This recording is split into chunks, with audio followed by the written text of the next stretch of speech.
Welcome, Joti Brar, to Morbid Symptoms. I'm Tara Van Dyke. Nice to meet you in person. Thank you. Nice to meet you.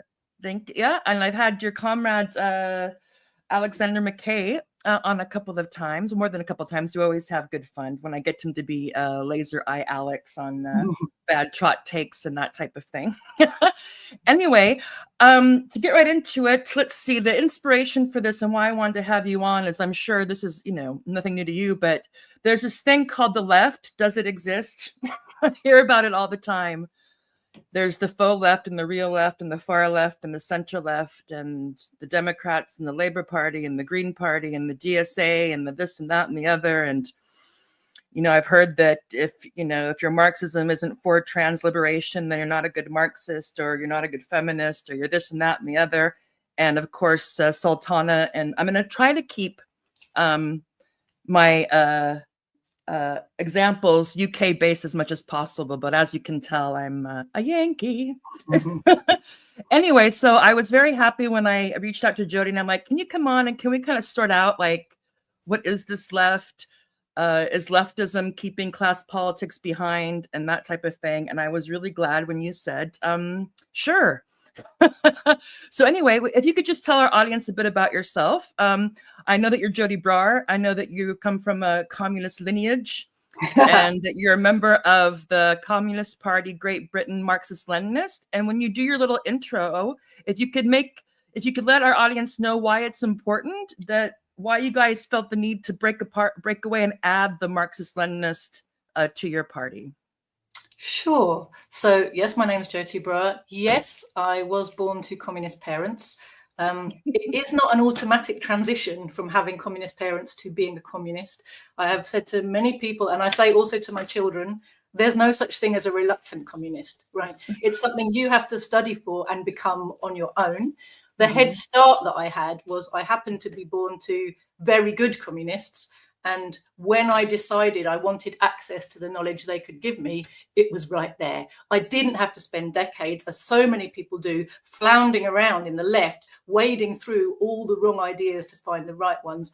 That was really lucky for me. Right? I'm very appreciative of that. But yes, I am a communist. I joined the movement, and so I grew up around the movement, but I joined it for myself just over 30 years ago now. So I've been being a communist full-time as an activist, as well as a student of Marxism for just over 30 years without a break. So, not a fair weather communist. And it was an odd time to become a communist. And you can tell that I had good role models in that they doubled down on their Marxism at a time when everyone else was abandoning it. So that's the legacy of my father, Joti Brar, is that in the 90s, as the Soviet Union was collapsing and in the aftermath of that, he became a pillar not only in Britain of Marxist theory, of explaining that it was revisionism that collapsed, not socialism, that real Marxism-Leninism is still the key to our liberation as humans from capitalism and from imperialism.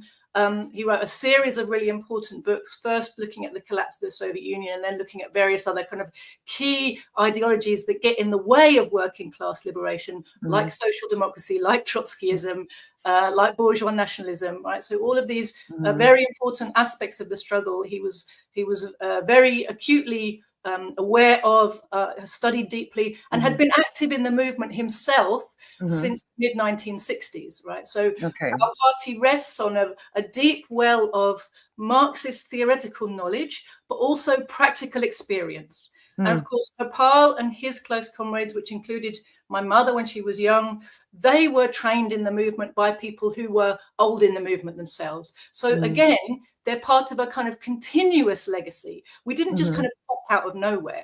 Our party... and put some iconography in your bio and be like, let's take it to the man. Yeah, right. So our party, the CPGB-ML, was founded 21 years ago.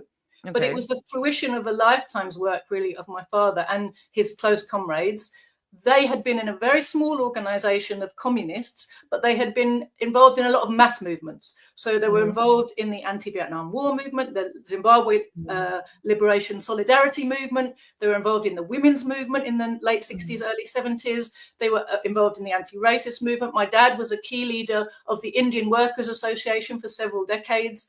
So they did mass work as well as kind of trying to build a real communist organization, but it was a very difficult period to build a communist organization. Yes, and I want to just stop a couple of places, because one of the things that I'm hoping to get out of this episode is that a kind of a guide to bourgeois versus proletarian left politics and ideas for the confused. Yeah.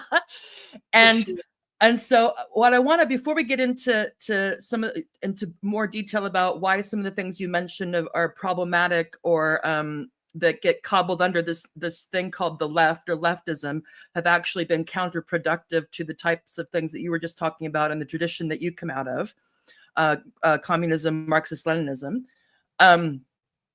that really quickly, when you talk about, let's get this out of the way for the vocabulary, revisionism, reactionary, when you talk about revisionists and reactionaries, and also I think we should get at the beginning for a good kind of axis, Trotsky or Stalinist. Okay, sure. Or and as always, feel free to take whatever, to presume I said whatever allows you to make your important points. No worries. So revisionism is basically a trend that has existed always within the Marxist working class movement. And it basically consists of people who, usually because they're actually aligned with the bourgeoisie in some way or another, want to revise the teachings of Marxism to make it more palatable to wider society, i.e. to the ruling class. And what it usually means is taking out the revolutionary content. So revisionism in the Soviet Union is particularly epitomized by Khrushchev, the actions and ideology that were promoted by Khrushchev after he came to power on the death of Stalin, which basically meant starting to dismantle the dictatorship of the proletariat. So you had rule of the party, and the party became a separate elite from the rest of society. That wasn't how it was before then. There was a steady undermining of Marxist-Leninist education for the masses and a steady separation of the party from the masses. It stopped being their party and became a kind of ruling clique. There was a purging of the good Marxist-Leninists from the party during the Khrushchev period to facilitate this, enable this to happen. And economically, he started the beginnings of dismantling the socialist planned economy and bringing back commodity production to the Soviet economy, which was the beginning of creating the conditions for the collapse of the Soviet Union, which took a long time to collapse. If you think those first moves were being made in the mid-50s, and the Soviet Union didn't collapse till 1991, you can see how much of a strong economy had been built before then, that it was a slow process to undermine it.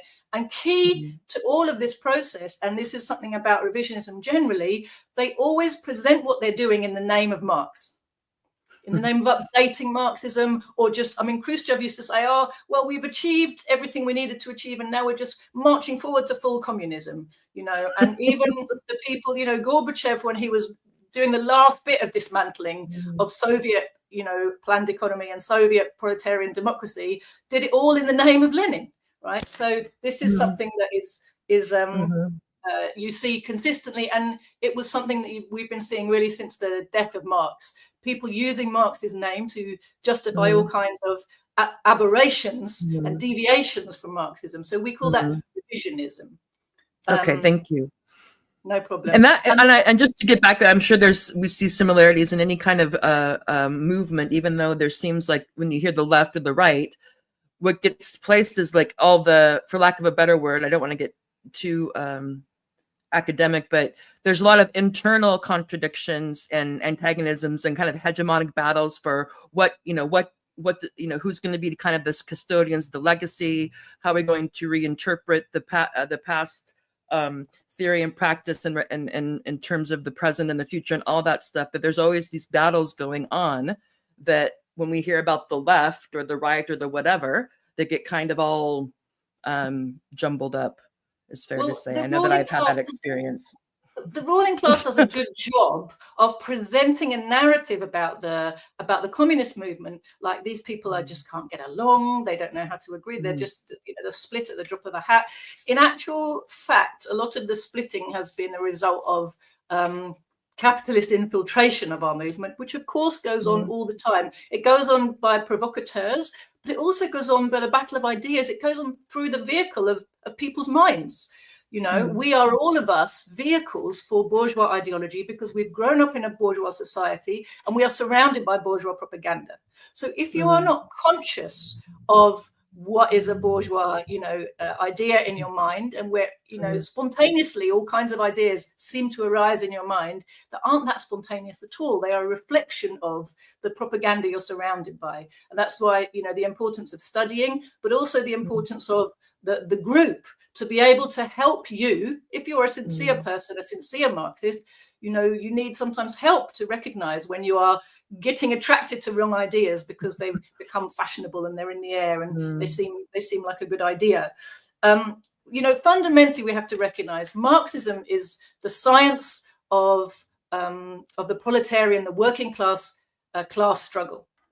And we need it in order to win, in order to get rid of capitalism and imperialism and build socialism. And socialism is just the working class as the ruling class running society in its own interest without a class of parasites who basically sponge off all the wealth and keep the workers in misery. So it's a planned economy, which just means we work out what we need and how to produce it, and then we distribute it, accordingly. So these are the basic foundations of what we're all about. And if I could just to flag something, because somebody, I don't know if they're watching or not, but somebody responded to the post I put out on X for our talk today, and was pushing back on me, like, because my thing is this left-right binary is problematic, because you could have, I would argue, one of the things I think is that you could have the left-right of proletarians and left-right bourgeois in terms of especially cultural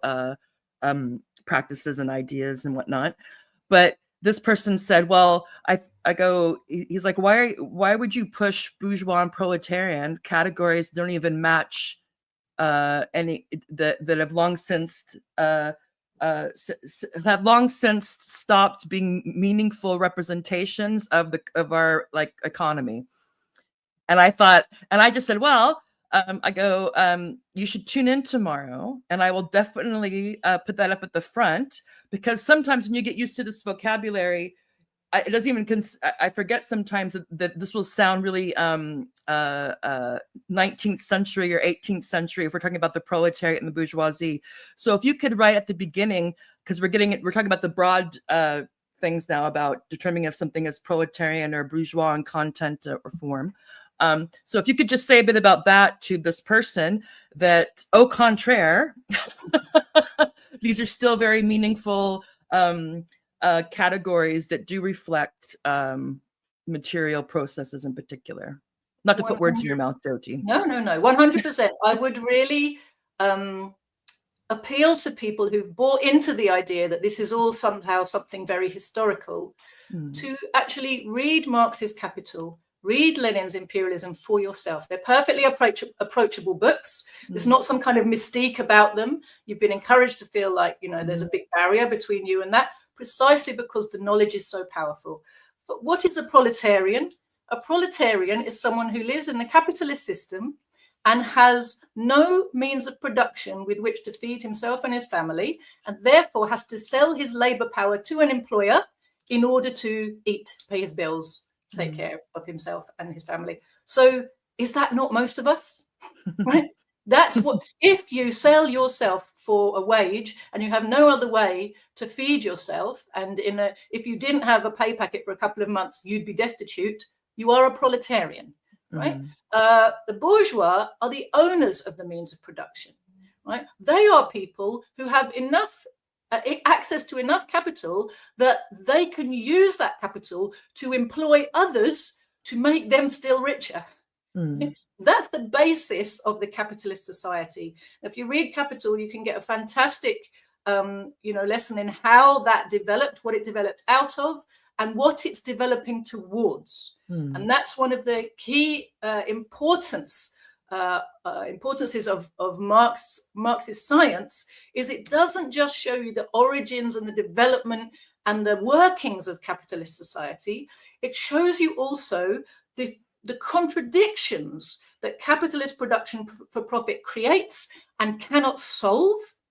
And it shows you the solution to those contradictions and the direction in which capitalist society is taking us, which is towards a planned economy, right? And this is the result of scientific investigation. So it's not some air dreamers went, wouldn't it be nice if things were nicer? Wouldn't it be good if we were kind to each other, if the world was fair? It's a genuine, and again, I can't explain it all to you in a couple of sentences, but if you no pressure, this is just the amusement. If you read Capital, you will see for yourself how it's a scientific, and there's several volumes of Capital as well, not just volume 1, but the writings of Marx in general show you that this is a scientific study, and that Marx discovered scientifically laws which are operating within capitalist society, which capitalist society cannot overcome. You can't reform these laws out of existence. They are absolute laws in the operation of a society which is based on commodity production. That means producing things for sale on the market in order to realize a profit. That's the basis of the economics of our society. And we know this when we look around. Nothing is done unless someone makes a profit out of it. It doesn't matter how much we need it, right? And we often rail against that it's so unfair, it's unjust, it's unequal, our society. And all those things are true. But there's no point just complaining whilst trying to fix it inside the boundaries of capitalist society. And that's what Marxism teaches us, but it also shows us the solution. Hence, and if I can just quickly come back to the very opening part, as I was explaining, where my party came from, we are students of Marxism who've understood that. We've understood that it's the working class's job in history. Our historic role is to replace capitalism, which has done everything useful it can do for humanity and now just holds us back. It's the working class's job to replace capitalism and imperialism with socialism, with the planned economy, with the working class as the new ruling class, right? This is the job, the historic role of the working class. And in order to fulfill that task, it needs people who dedicate themselves to helping them understand that, to connect to studying Marxism and connecting Marxism with the mass of the working class so they can do the job that history has assigned to them, right? And so that is what we are. We are people who've dedicated our lives to that study and to that purpose. And there have been times, of course, we lived through the period of the fall of the Soviet Union when the bourgeoisie was very triumphant and telling everybody, communism's dead, it's over, it's a failed experiment. But increasingly, our people are realizing that's not the case. All the contradictions of capitalism and imperialism are coming back. The workers and oppressed peoples have indeed, as Stalin predicted, he said back in the 30s, what would happen if the Soviet Union fell? He said the workers and oppressed peoples of the world would be seized by the throat.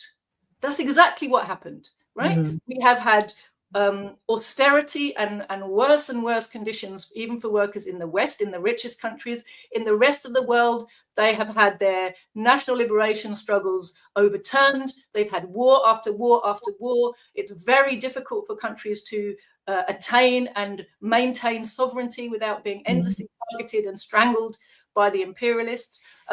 Nevertheless, you can't put the genie back in the bottle. When people have known liberation, when people have known sovereignty, when people have the ideas in their mind that they need sovereignty and independence, they're going to keep fighting for them. So if I could just, I think maybe one of the, because I didn't push the person too much. I just, probed a bit, explained what I meant. But I think, do you think one of the problems is that if you have, maybe you could say a bit about this. You have the most important division or class antagonism for capitalism is capital versus labor, or bourgeois versus proletarian, in terms of the politics and the mindset. Now, a lot of people, and I'm assuming this person, has a problem seeing themselves as like a factory worker or a logger or a farmer or something like that. And when I used to be back in the day before I got, when I was still in academia, what I would do is like, okay, well, imagine, and I didn't come up with this, like everything in your room right now, or everything that you've used or consumed today, where did it come from?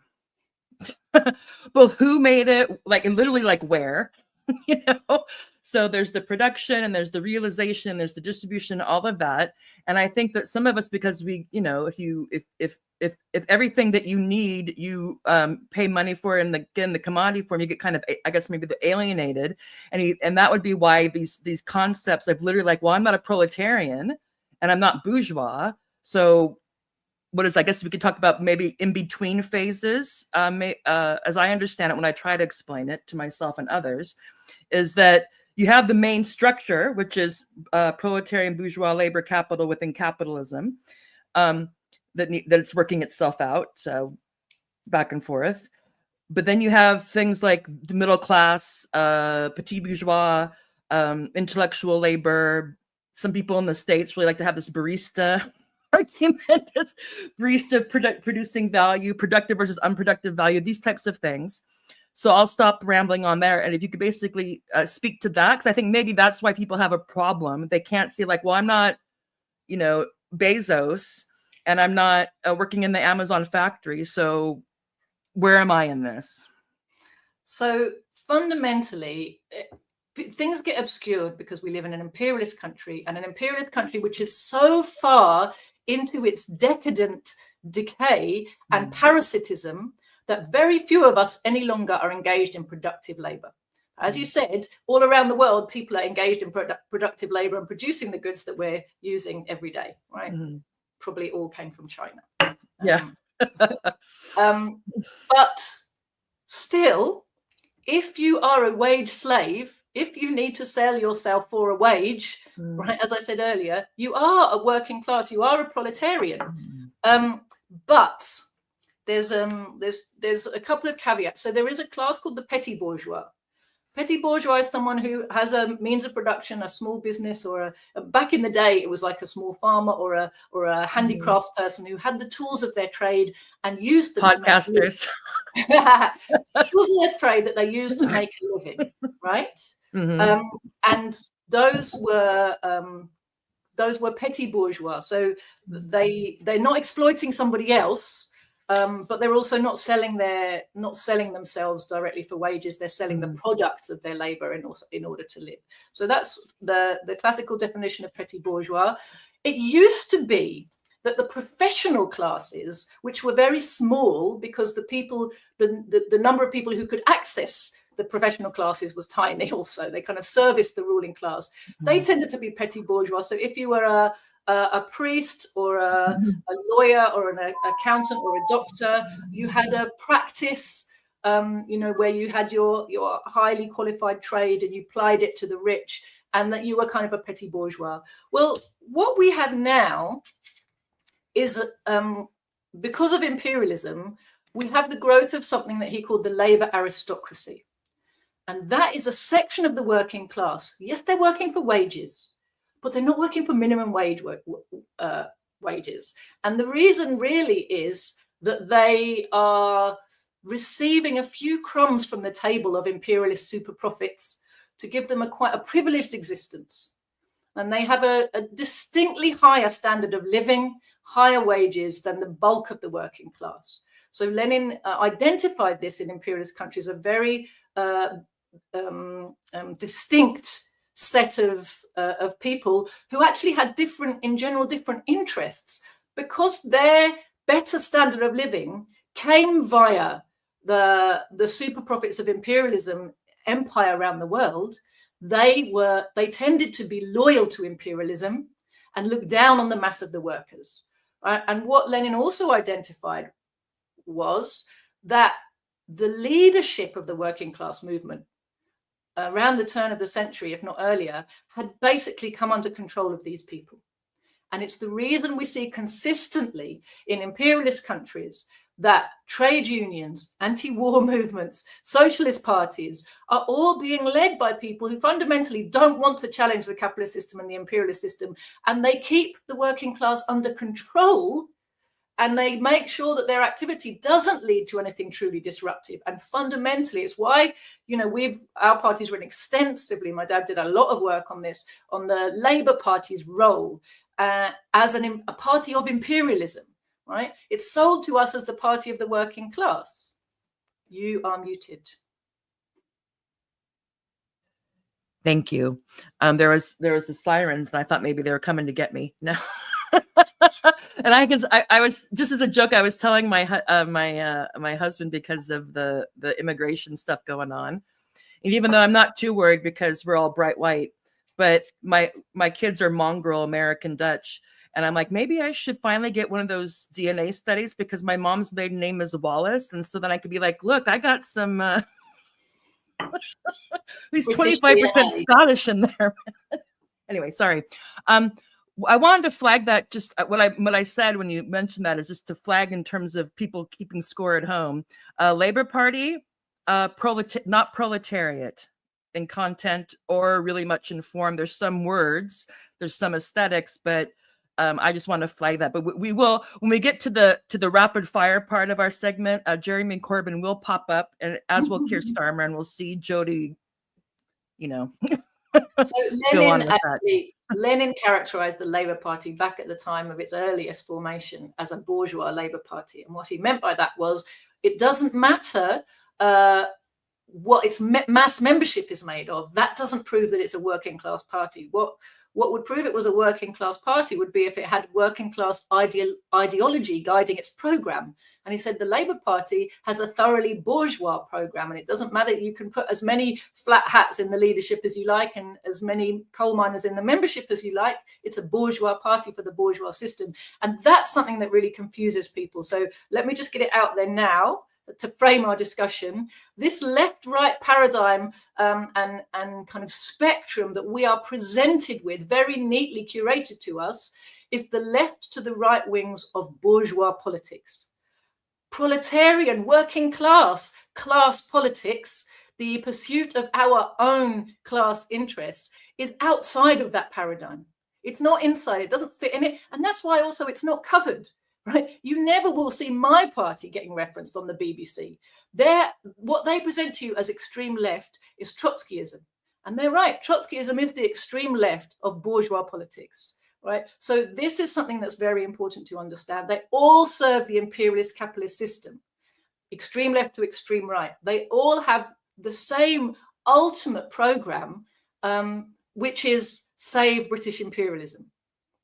That's something that has to be recognized. So a lot of the differences are very much cosmetic. They're kind of to keep you on side with some team that's been presented in such a way that you feel that you identify with it. You know, the right Coke or Pepsi, tea or coffee, milk or cream.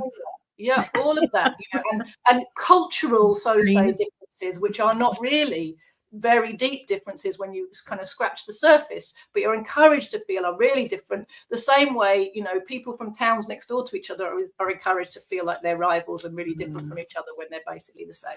Okay, Joti. So you mentioned imperialism, and let's define that a bit. So when you say that a lot of what gets put on the left, whether it be the Greens, the Lib Dems, or the I almost said Tory party, but Labour Party, et cetera. My understanding is that the main export of the UK is capital. In particular, it used to be a mix of commodities and cash or finance capital, but now more and more the main export that comes out of the UK is capital that goes invests around the world, and they want to return on that investment. So a lot of the foreign policy, and then that affects the local policy, is about protecting that investment. They want to make sure they get as much return as possible, which of course I don't want to answer for you, but I imagine that has something to do with the foreign policy in Greater Israel and Ukraine, maybe. 100%. So imperialism means war. There's no way around it. When you say they want to protect their investment, you're absolutely right. But it's not like protect it as in, oh, make sure we get, we don't just lose our money. The whole point of export of capital is to raise profitability, because the home market has become saturated. The home market becomes saturated because the people have been impoverished. You've been expanding production and impoverishing the working class. That's how our capitalism works. And at a certain point, you have a problem, which is you're producing all these goods, but the poor workers can't buy them off you. So you need to expand. And profitability gets lower and lower inside a kind of contained economy. I mean, the reality is there was never a contained economy for the whole of capitalist period. But, kind of theoretically look at it that way. You have to expand. You have to find new markets. For 200 years, the capitalists in Britain, they had the first systemic overproduction crisis of capitalism in 1820. And that crisis has been recurring every 10 years pretty much ever since. And each time, part of the strategy for bringing back profitability was expansion. And it was expansion outside the borders of find new markets, find new people to sell our stuff to, right? Well, then you have a global market at a certain point, and the global market's saturated, and the global people have got too poor to buy your stuff. So they stopped just exporting goods, and they're constantly looking for ways to bring back profitability. And one of the ways is to get people in poorer countries to make the stuff in the first place, because their wages are lower, the prices of land and raw materials is cheaper. So what happens is you take the capital you've amassed at home, you take it to Indonesia or Sri Lanka or Bangladesh or Vietnam or wherever it is, you set up your factory there, you employ local workers, you control the government so they're not taxing you, and they're not requiring that you take care of the environment when you're, doing your industrial processes and poison the land and the rivers and the air, and no one can stop you, right? And you can put the workers there on absolutely pittance slave wages for the local level of existence, which is lower. So that maximizes your profits. So the whole point about imperialism is maximum profit. Right? You maximize, and then you bring that wealth. So the local people created all that wealth for you, and you bring it back home. So they get nothing. They get to stay in poverty. And your whole policy is about making sure they stay in poverty. Don't let them unionize. Don't let their governments get independent, because they'll start holding you to account. They'll want some of that wealth for themselves. You don't want to give it to them. A big part of it is controlling sources of raw materials. And again, the imperialist economic imperative is get those raw materials for as cheap as possible, preferably for nothing. What is all the wars in the Middle East are because oil is the most important global commodity, and to control supplies of oil means not just that you can make a fortune because it's so important, but also you can stop other people from having access to it, your rivals. Which is also a kind of imperative of the imperialists is to try to choke rivals by denying them access to vital materials, like, of course, being very well. And just to flash that in terms of the hypocrisy or the how either happily or with resignation, people have to act in order to reproduce the system that you're just talking about, and it gets talked about in great ways: human rights, development, overseas investment, all this stuff. And I'm sure it's not all diabolical, but one thing I think is interesting is just because you mentioned the Middle East is that.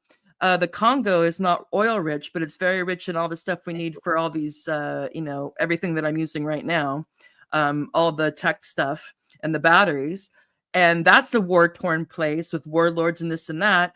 But for whatever reason, everybody who we would put under the left, the kind of NGO, professional, managerial, inclusive, diversity, all that stuff, and the feminists don't say blip really about the Congo, but they're all about Afghanistan. They don't have to, because it's almost not in the news, and this is one of the ways that bourgeoisie controls things. Now, if workers in Britain had more direct connections with workers in Congo, and we're seeing feeds like we're seeing from Palestine of what's happening there, it would be much harder for the ruling class to keep the lid on its crimes. But it's a perfect example, actually, but to look between the difference between genocide in Congo and genocide in Palestine and how they're perceived by workers. You see, with Congo, you see the same pattern that the ruling class has had for centuries, which is simply hide information about what they're up to abroad. And the mass of people just don't know. And when the mass of people don't know, then the leadership of their movements can turn a blind eye and nobody's going to call them out on it, right? I actually was part of a group, even before we founded our party, we were in the SLP those days, Socialist Labour Party with Arthur Scargill, which we were in for quite a few years. And then at the time of founding our party, we were working with a Congolese comrade trying to found a Congo Solidarity campaign in Britain, in London initially. We could not get any interest from the wider left. They did not care. They did not want to know. And already in that time, we were talking about, you know, the genocide of 4 or 5 million people in the just in the latest phase of, you know, what you talked about, the Coltan Wars, essentially. Well, somebody dubbed them the PlayStation Wars, right? The war that was ravaging Congo so that the imperialists could get their coltan basically for nothing. And you know, the left didn't want to know because there was no demand from the wider masses because it wasn't in the papers, right? So you have this kind of, they do this ballet, you know. If the wider masses start to become aware of something and outraged about it, then their leaders and some of the papers have to reflect it a little bit so as not to be totally exposed. But if the mass of the people are totally unaware of something, then their leaderships will be complicit in keeping quiet about those things. Like, oh well, no one cares, you know. And I think it's also not to get on the psychological, because you know this is maybe a confession on my part, kind of out of sight, out of mind, and we love all our devices, yeah. And so if every time and I think about this sometimes, I'm like, you know, I'll be like, oh. Yeah, it's just really complicated. And then I think I don't want to get too far off into this, but just kind of the laundering or I guess this would call what Marx would say we were kind of ruled by abstractions. Is that, well, what, you know, I go to the store, I buy this lovely product, I have a great experience, I come home, I'll look at the packaging, and maybe they say, oh, 1% of the profits go to helping Ecuadorian coffee farmers. I don't know, and I think, oh well, you know, I mean. You don't really know you're allowed not to know. It's easy. Everything is kind of encouraging you not to look too carefully about the history behind these products that for a lot of us, we can't even imagine being gone, even though I'm a Gen Xer. So I had spent most of my life without a cell phone and whatnot. But I think that's part of it. Do you think that's part of just the guilt, especially when it comes to the stuff in our devices? I mean, I think we are deliberately kept inside a kind of bubble of, on the one hand, kind of isolation, and on the other hand, distraction. So it's very, very difficult for workers who grew up in Britain and whose parents were British to really understand what is imperialism, because they haven't experienced it. They've lived inside all their life inside this protected bubble. They've been told, they've been raised with a kind of supremacism that expresses itself in very nice ways, you know, church do-goody type of ways, but fundamentally has taught them so that they just feel it in their bones that their society is just a bit civilized and people around the world are a bit incapable of being properly civilized. And those messages are given to us so many different ways. And all the problems of the world, if we're exposed to them, it's in this kind of like, as if Britain was a innocent, helpless, you know, a sad bystander to terrible tragedies. And who knows why it is people do such silly things around the world, like they're always fighting and they're always poor and they seem to be very corrupt. And isn't it a shame? And let's have a charity drive and, you know, send them some jumpers or whatever. There's a total disconnect. And this is where the destruction of a decent communist movement really comes in, because without the communists, you don't have anybody helping to break this kind of information wall and cut through the distractions of the bubble. And even though people are now becoming much more angry and much more aware of how many things are wrong with this society, it's still very hard for real communist voices to cut through, because we are we are, you know, deliberately kept separate. We are suppressed on social media. It's very hard for people to find us. You know, we're not invited into the media. We're not mentioned. In fact, there's a deliberate policy of not mentioning the name of our party in mainstream media. And including, when I say mainstream media, I'm actually including alternative left media, right? Who are officially left out, excluded from the official left, right? There's no Palestine solidarity campaign, big meeting or rally that's going to invite me to speak on the platform. Although we are the best anti-Zionists in the country, right? There is no Stop the War platform or conference that's going to invite me to speak on its platform. Although we are the best anti-war activists in this country. We're the ones who've got an actual program for the working class that tells them what they could actually do to stop a war, what they could do to stop the genocide. We're deliberately excluded from access to the mass platforms and the mass audiences so that people could hear what we've got to say. So we have to fight very hard, and consequently ordinary workers have to struggle hard to find us. You know, so it's both directions. It's hard work for us to come together. Nevertheless, we find that our influence is growing, because in the end, the truth comes out, right? And I just wanted to come back before I forget it. You were talking about how there seems to be constant struggles inside parties, inside the left, for kind of whose line comes on top. Something that really has to be borne in mind about all politics, but particularly in Marxist politics, in working class politics, is every trend inside the party actually has a class interest behind it. And the key to understand, so people come from all backgrounds into the party, and they will bring with them a whole load of prejudices that they've picked up. And the skill of building a good Marxist movement is to be able to recognize the class interests that a certain line represents. Now, what we have that really helps us in these days is this job has been done for us by very intelligent people over many decades and even centuries. So what you will tend to find is very often a line that's presented to you as something really new and exciting, and this changes everything.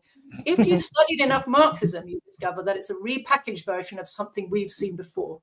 So like anarchism and green politics were basically, when they were shown to us as, this is a big new thing, actually it turned out to be repackaging of somebody who Marx dissected and took apart ideologically, Proudhon, back in the middle of the 19th century. So if you study enough, you're able to recognize how old wrong ideas, which smuggled bourgeois ideology into the working class movement, are being constantly repackaged for new people who haven't come across them before to be confused by. And I wanted to when you now I know what came to my mind, because I know that, of course, the Capital Volume 1 and Lenin's book on imperialism, Volume 2 and 3 are a bit hard because, you know, they're unfinished works. But I wanted to say also the Grundrisse, because you mentioned Proudhon, and the Grundrisse is a great read because Marx will cut a Mitch, so to speak. And when he's critiquing people like Proudhon and whatnot, sometimes it's kind of funny how he really, you know, and also some of his journalistic writings, it's like, whoa. He was very critical of lots of genres of socialism, I guess, back in the day. So okay. So now I forgot. Did you have a point you wanted to finish?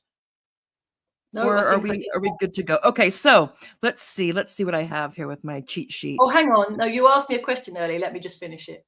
About why our party called itself CPGB. Or here's a great meme, which I think is great for leftists, but as I understand it, at least when a Marxist party is running well, you don't tend to have as many guns pointed at each other's backs. But I'll let you do with this meme what you will.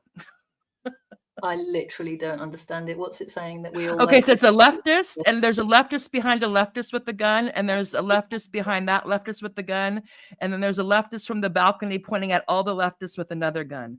So it's kind of like they just all backstabbing and complaining, and I mean, in terms of the actual violent shooting of leftist by leftist, invariably what you find is that a revolutionary movement gets infiltrated by the forces of imperialism, and then internecine warfare breaks out. And we've seen that in many countries and many movements, and it's, you know, it's always tragic.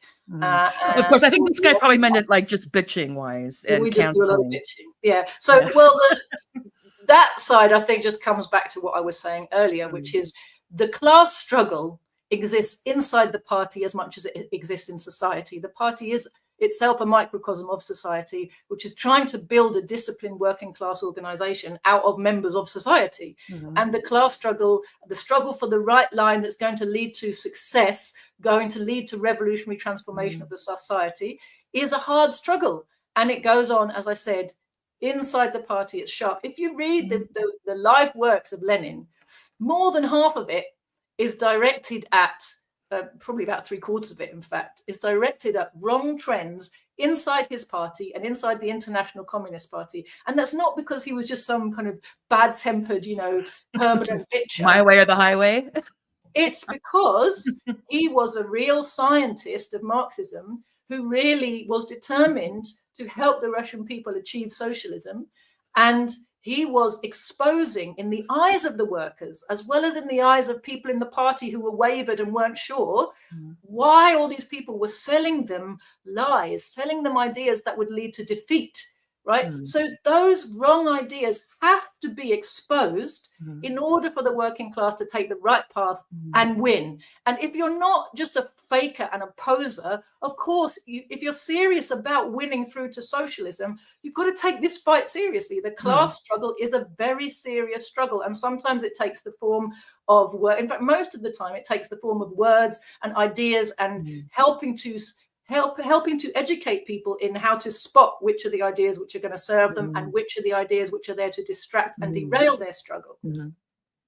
Okay, and thank you, Jodi. I want one clarification before we get into some of the things that are really quite clear. If someone is, they could think they're proletarian, but in practice, quite not. And then we'll move on to our lightning round and our rubric. That's exciting. What I wanted to ask is, or not ask, but make clear is, it goes back to people who hear this bourgeois, the bourgeois proletarian binary, or class conflict, class structure, and to realize that you don't have to be an actual proletarian to have a proletarian politics. I mean, Marx wasn't a proletarian. Doesn't mean I don't know. I don't know the whole thing. He had an Engels. Engels had money. Engels helped him out. You know, but you don't, to make clear that you don't have to be an actual, I mean, it's great, you know, but that you don't have to be an actual proletarian in your day or night job to have a proletarian politics, or vice versa. You can be quite, you know, work for wages and have very little control over what you do and how, either at work or in the broader economy that you live in, and have bourgeois politics. If you could say a bit about that before we move on to totally. Well, there are class traitors in the ranks of every class, but there are also core class interests. The core class interest of the bourgeois is to keep the capitalist system going so that they can carry on exploiting. The core class interest of the proletarians is to overthrow capitalism and establish socialism, right? So proletarian politics are socialist, revolutionary socialist politics. Bourgeois politics is everything which keeps the capitalist system going. An understanding that proletarian politics are the politics of humanity and humanity's future can come to anybody. And in fact, the science of Marxism was created by a bourgeois intellectual because, and he said it himself, this theory is necessary for the effective class struggle of the workers, but the workers are not in a position to produce this theory because it requires a level of education that's not available to them. Time. Right? So the bourgeois, initially, proletarian ideology came into the movement from outside, from intellectuals like Marx and Engels. What happened then was it was embraced by the most class-conscious workers, and we got this thing which we called worker intellectuals, right? So working class people, once the theory had been provided to them, could pick it up, could study it, could take it on board and use it it could empower them in their lives and in their work. So now, when we have the important work of Marxism has been done for us, and our job is to use it for our struggle, we don't have to have, a separate strata of intellectuals doing that work for us. Any worker, and especially in the modern world where we all read, we're not in the days of Marx when, a huge section of the working class was illiterate. We have enough education, all of us, to access proletarian science if we want to. It's all about motivation, to be honest with you, and determination. Of course, there are barriers. It takes a lot of effort, but it's worth it. It's because it embodies truth and it's so powerful. But you can identify yourself with the cause of the proletariat from any class background, of course. And as you say, there are plenty of people in the ranks of the proletariat who unfortunately identify themselves with the ruling class, who think of themselves, and my brother likes to say this, as if, and it's particularly common in America, so many workers have imbibed this idea of the American dream, that they are, despite their poverty, that they're just kind of temporarily embarrassed millionaires. And any day now they're going to make it, and therefore the system's there for them. Yeah, or I mean, this is getting more dicey across the West, but also people who are homeowners think they're capitalists or something, and it's like, well, and especially, I mean, and it's great if you have your home outright, great, but a lot of people have a mortgage, but still, it's this idea that, again, I think that's part of the buy-off is that, the ownership society, then people become very concerned about the resale value of their home. And that kind of aligns them with, like, oh, I have the same concerns as, BlackRock or they've got a stake in the system. Yeah. Whoever. It's very illusory, isn't it? This little tiny bit of property. Even if, like you say, you manage to pay off your mortgage, it's still very insecure. So you get old and you get, you need care, and you probably have to sell that home, liquidate some money to pay for your care costs, because you own a home. The government will say, well, we're not paying your costs, you've got money. So in actual fact, people scrape and save and try to, they pay exorbitant prices just for the privilege of having a roof over their heads and feeling like they've got a stake in the system because they own something. But, usually what they own is a debt to the bank. And when that's paid off, they get to a point where then they start to finally have to liquidate it, either so that their kids can have deposits for somewhere to buy because they can't possibly save a deposit because it's too impossible, or to pay, like I said, to pay care costs. So actually, it was just a way of keeping you busy your whole life and making you feel like you were building something that in fact wasn't yours at all. Yeah, and I want to stay on track here. I'll just flag for people that under Joti's name, you can see the communist.org. You can check that out to put more meat on the bones of what she's talking about. And also, she's had 2 recent podcasts on Savage Minds. And also, you can go to Proletariat TV. And I think you do a regular show with Garland Nixon, who gets into more of the current imperialism of it all and the wars and whatnot. And also would cover things like communists are not against you having a home, and kind of just has dispelled the myths and smearings. So I would encourage people to go check that out, because I'm not gonna make her go through all of that again at this point. So this is what I'd like to do in the next, I think we have about an hour, give or take. We'll see how this plays out, because on paper it's one thing, and then practice something else. So if we've already covered it, I'm not going to make us go through it again. But what I wanted to do is get some, again, kind of things about, if people are wondering if even their own politics or whoever else is proletarian or bourgeois or some sort of mix, what that's trending towards. Start off with some things that are really kind of clear to distinguish people and policies and institutions, and then maybe go into kind of a rubric of what you can look at to distinguish or to plot something, even yourself or your thinking on this spectrum, for lack of a better word, and then get to the fun kind of lightning round where I just put up a picture and Joti gives it proletarian, bourgeois, whatever. That's the idea. So the first thing that's kind of one of the things about the fake left that gets thrown around, real left, fake left, faux left, this left, that left, is NATO. Can you be a proletarian and former content and and F with NATO, so to speak. Would you say? So you just get, sorry, I might not quite understand what you mean. You mean support it? Yeah. And anyway, so like Paul Mason, the Ukraine is a good example. Yeah, so the Ukraine thing has divided the quote unquote left, whatever that is. So is NATO in any way a proletarian vehicle, even accidentally? Absolutely not. Okay. Joti Brar, my father, used to describe NATO as a neo-Nazi alliance.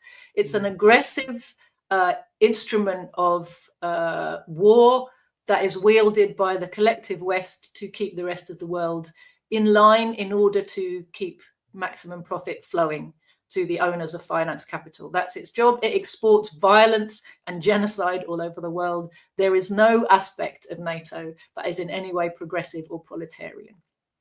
All right. So why do so many people have the Ukrainian flag who would say they're left or trend left or really left, but Putin, Russia, yada, yada, yada? Essentially, what they're showing is the co-optation of the leadership of the working class movement by bourgeois politics, and how in the West the labor aristocracy is so tied to the interests of imperialism that they will cheerlead for the interests of imperialism almost louder than the ruling class themselves, right? They are desperate to prove their loyalty. And this goes all the way back to 1924. The very first Labour government was only in power for about 8 months, but it was almost like a trial run where the ruling class is kind of, all right, give it a go. Let's see what happens. And minister after minister at the top of that administration said openly, we want to show that the empire is safe in our hands. This very first 1924 Labour government, that was explicitly what the leaders of that government were saying. The empire is safe in our hands. So this is why our party has always made clear that the Labour Party is one of the chief enemies of the working class, because it's like the wolf in sheep's clothing. You know, it's easy to know that the Tories hate you, right? It's not very easy for workers to realise that Labour and Tories are basically the same thing with different branding. They're both mechanisms for maintaining the class rule and the imperialist interests of the British imperialist ruling class, the financiers, right? The monopoly capitalists who are sending their money abroad, as you said, and getting their returns. And Russia is an impediment to British finance capital and American finance capital because it insists on sovereignty. It's this huge territory full of people and resources that the imperialists want to hyper exploit and loot. And Russia has the cheek to say, well, we'll happily be your partner on the world stage. And the imperialists are like, you haven't understood this relationship. You're supposed to be the servant, right? And the Russians are like, we're very happy to trade with you. And the imperialists are like, we don't want to trade with you. We just want your stuff. Right. And there's this, you know, the Russians are like, well, why can't we all just get along? And the imperialists are like, you don't get this relationship. Right. And so fundamentally, you know, and you have to see all of this as well. It's not, you know, like it's business as usual in one sense, but there's also there's a bigger driver, which is that the global monopoly capitalist economy is in a massive, massive global crisis. They are desperate to save the system, which is teetering on the brink of a massive meltdown that will put 1930s in the total shade, right? And they're trying to find ways to restore profitability, to make a quick buck, and it's got to be a big quick buck. What they want is the looting frenzy they got at the time of the fall of the Soviet Union, which again rescued the imperialist global capitalist system from a deep crisis it was in the 1980s. Right? They were rescued from that. They got like what I call a shot in the arm from looting the collective wealth of the socialist bloc, former socialist bloc. They want to do that again with Russia. Russian government and people are standing in their way. So this is the origin of all this Russophobia, that we see in our society. It's not a kind of endemic thing that Russians and English can't get along. And it's not that, there's something awful about Russians. It's literally the present Russian government stands in the way of imperialist looting, and they need that loot. And not only does it stand in the way of their looting of the vast territory and resources and peoples of Russia, but Russia is also acting because of the position it's found itself in, where it's been like, well, we're not socialist anymore. Why are you still targeting us? Yeah. Because you won't be a colony. They're like, we don't want to be a colony. Well, you have to be a colony. So they're like, oh, well, to be sovereign, they need allies. And increasingly, to bolster their position and keep the majority of the world's people and countries on their side, they've been, and also to keep their people motivated and mobilized for the war against NATO that's been forced on them in Ukraine. They are leaning more and more into their Soviet past, which means giving help and support to nations around the world who ask for it on a fraternal, friendly basis, right? Not an exploitative basis. They're not new imperialists, right? But they've made themselves hated to our ruling class because of that, because they're getting in the way of imperialist domination, not only of Russia, but of other parts of the world too. They're helping other sovereign countries stay sovereign or get sovereign and defend themselves. So, of course, the imperialist ruling class hates them, targets them, wants to bring them down, and is obsessed about bringing them down. But you see how the Labour aristocracy is so aligned with the system that they take on the hates of their rulers almost more vociferously than the rulers themselves. The rulers themselves might have a kind of, now and again have a calm conversation about Vladimir Putin, but you'll never find a Labour aristocrat who can say Vladimir's name without pulling a face and spitting, right? And they have allowed themselves to fall for, or they've justified their position. I mean, some of them are part of manufacturing this nonsense. Some people just fall for it because it sounds convincing. Other people are working in the machinery of manufacturing this nonsense narrative, which tries to say that Russia is a new aggressive imperialist power in the world. And so they use the terminology of socialism and hide behind it. But, if you imagine that NATO is out there, to defend countries that are being aggressed against by imperialist powers, you've been living on a... Promoting free speech and freedom of association. Right. And voting. You can vote as long as you vote right. Yeah. So they use the aspirations and the sentiments of working people, which are against war, which are against imperialism and domination, which want fairness for countries and for peoples. Fundamentally, we have all of us as workers, in fact, imbibed a lot of socialist principles since the October Revolution happened in Russia in 1917, to the point where when the imperialists are doing their dirty deeds, back in the early 20th century, they would openly say what they were up to because they were just superior and better.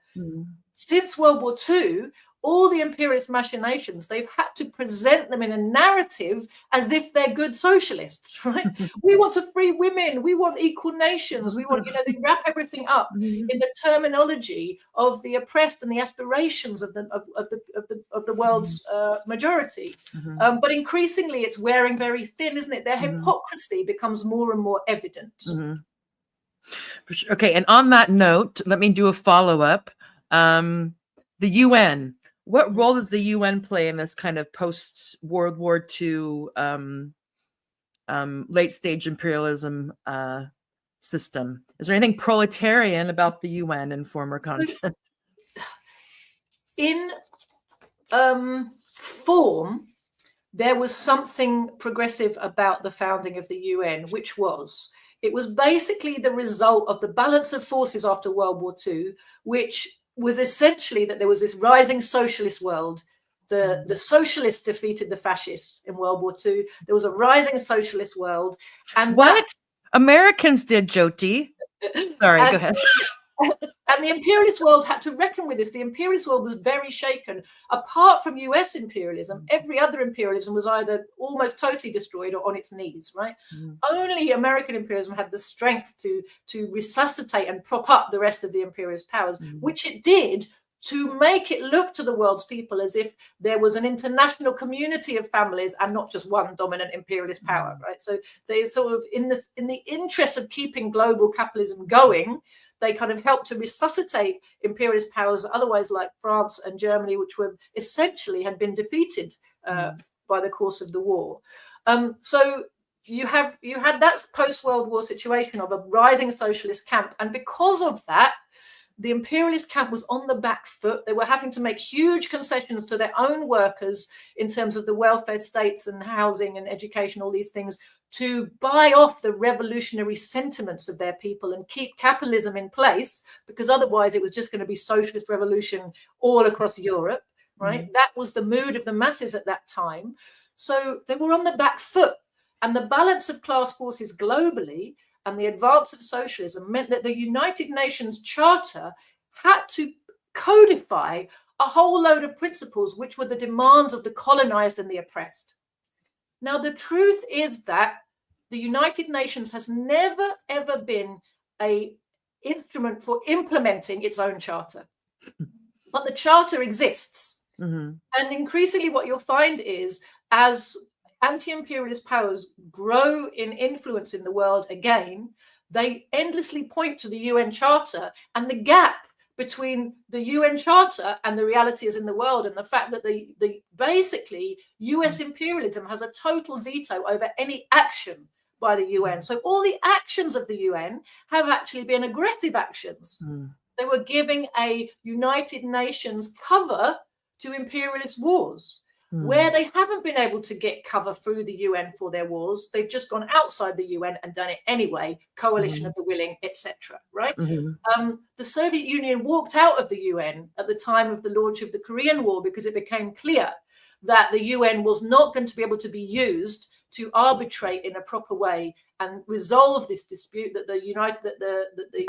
the imperialists had got enough control of the structures to be able to use it and manipulate it. It wasn't an honest forum. So they walked out, and as a result, the Korean War was waged under a United Nations flag, and 14 countries were able to be corralled under the US's banner to invade and genocide in Korea between 1950 and 1953. So the United Nations essentially is a tool of US foreign policy. That's, it lives it gets most of its money from the USA. It lives in the USA. So the USA can gatekeep who can come and go from the UN. The USA can bug everybody who works at the UN and pressure them and blackmail them and do all kinds of things to them. And the USA can veto anything it doesn't want through the UN. So fundamentally, it is not a proletarian institution, but the UN Charter has been a useful propaganda tool in the hands of the oppressed to say, look, you agreed to all this, you signed up to all this, and it helps them to expose the hypocrisy of the modern imperialist way of conducting their aggressive wars, which is to pretend they're doing it to protect people rather than just for naked interest and profit. Yeah, well, I know, and I always forget that the United Kingdom doesn't have a constitution. Of course, they have lots of laws and traditions, but I know that it's the same thing that's gone on in my country for a long time. Is that people will be like, "Well, look at this fine document." Yeah, Declaration of Independence, Constitution. Hey, what about us ladies? What about us African Americans? What about us this, that, and the other? So it's able to be like, which is obviously. I'm not going to say that the founding fathers were proto-socialists or anything like that. But as a segue to the related thing, human rights. In terms of this kind of a bourgeois proletarian form and content, I think this one's a bit more dicey, although the critique of them is not that in and of themselves it's fine, but that it's very based in liberalism, and again gets kind of used as a cover for all kinds of things like humanitarian wars and interventions and humanitarian sanctions and humanitarian bombing and all kinds of things. So so Joti, human rights, if your definition of human rights does not include the right to a job and a home and the right to live free from exploitation, then they're not human rights. It's just hypocrisy, and it's a propaganda cover for capitalism, and to pretend to fool people into believing that there's a way for capitalism to deliver fairness, equality, kindness,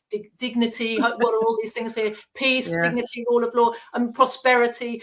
Prosperity for whom? Capitalism cannot deliver prosperity for the masses, because it impoverishes the masses in order to enrich the few at the top. So this is just a con trick, right? But it's also, it's a mantle that the ruling class has taken on itself, like I said, as a cover for its really genocidal and barbaric control and looting of countries all over the world. And I think we have to be very grateful to people like Netanyahu and the Banderaists in Ukraine for pulling the mask off and showing us what is the true content behind all of these hypocritical words. Well, and also, I don't want it's that you could have fascist human rights. You could have of course, bourgeois human rights. You could have, I don't know, child sacrifice cult human. I mean, all. So what I mean is, like, there's some sort of master term or signifier that gives meaning to all these things. And this has come across. I've been thinking a lot about this. I don't want to get too far off track, but we might have to have you back to get into the proletarian versus bourgeois feminism. But whenever I'm pushing back on imperialism, a feminist typically will pop up and be like, you don't care about women's rights in Iran, you don't care about women's rights in Afghanistan, you don't care about this, that, and the other. And I'm all like, and you can imagine the follow-up. And to get back into just the education of it, and this woman probably meant well. I don't want to get too long, but there's all this stuff that's come up unsurprisingly since the Gaza thing kicked off. The genocide kicked off, about the plight of the Afghan woman.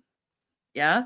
And it's going on and on. And I was getting in this interaction with somebody like, well, the best thing you can do is to, if you're in the West, is to tell the powers that be to leave Afghanistan alone so they can sort this out.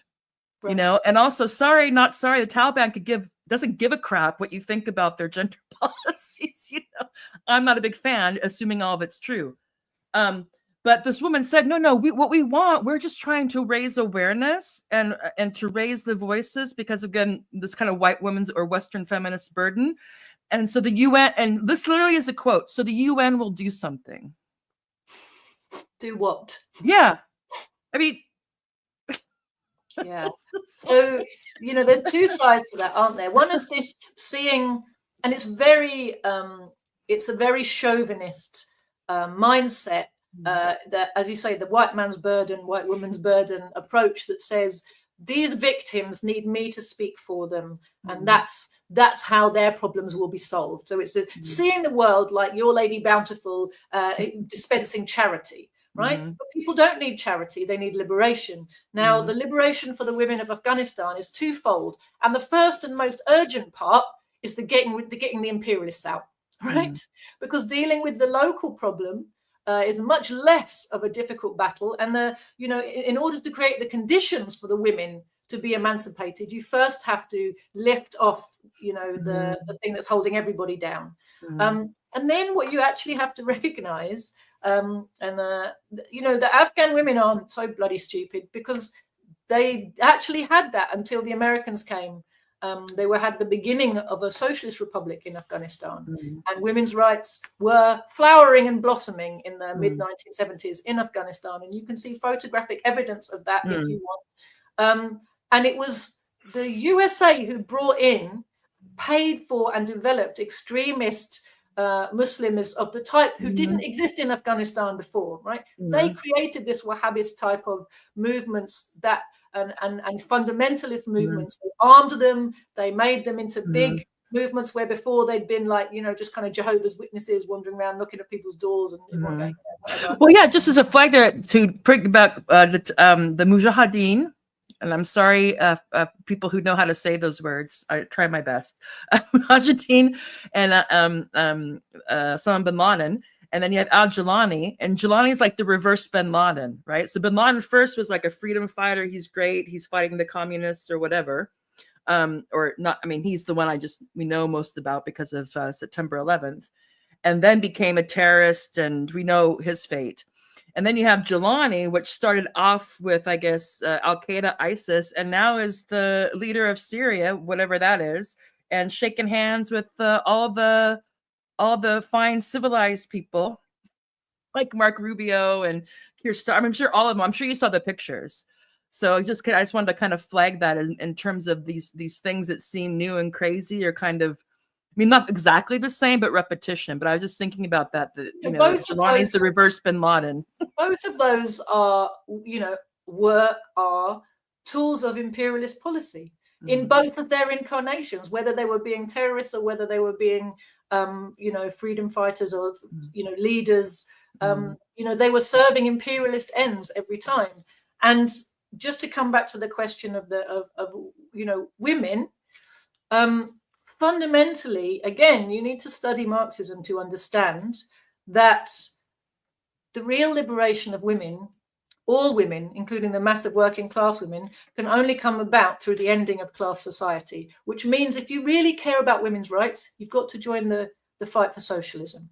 Not go around the world saying, oh, I've got freedom and those poor women over there don't, right? You're obviously coming from a position of privilege here in Britain. The reality is massive working class women are still suffer, even in the West, where we officially have all of our rights, under the double burden of, class exploitation, but also gender oppression, because as women, we are expected to do a whole load of unpaid labor in the home for the family, raising children, caring, and it keeps us, under an extra burden. We're providing social services without support, in fact, being penalized for the fact that, and society relies completely on all this labor that women perform for free, and they have to be kept in their place, so they keep doing that, right? And it's only socialism that can change that situation. The origins of women's oppression go right back to the very earliest class societies. They didn't begin with capitalism; they began with the slave owning society. Actually, when men became the owners of private property, they also became the owners of their women folk, right? And this has a long, thousands of years history. And it's only socialism that can finally resolve it. And that is why anybody who really wants to liberate women should join the communist movement, the socialist movement, the struggle for a new socialist class-free society, right? Yeah, as important as the burqa is and all that stuff, first things first. And I hope we can come back to get more into the woman question, because I just, in terms of the kind of the bourgeois, whatever you want to call it, bourgeois feminism or imperialist feminism, maybe that's, a synonym. But so many times they'll be like, oh, we just want women to have more choices. But usually what that means is a choice is a choice, and a good choice if it's the choice I would make. And they keep on making these wrong choices, and supporting their men and not wanting to forsake, the most terrible cultures on earth from the point of view of J.K. Rowling, perhaps. Anyway, good. I want to because such a rich conversation. So I just want to basically get through a bit of the rubric, if we want to be like position to ourselves, our thinking, a policy, a person, a party, a trajectory in terms of completely bourgeois, completely proletarian, or something in the mix. And we already talked about this before in terms of the left and how it's a very contradictory entity. One of the things I think would be, oddly enough, if we have a left or right, a left or right bourgeois, is anti-communism.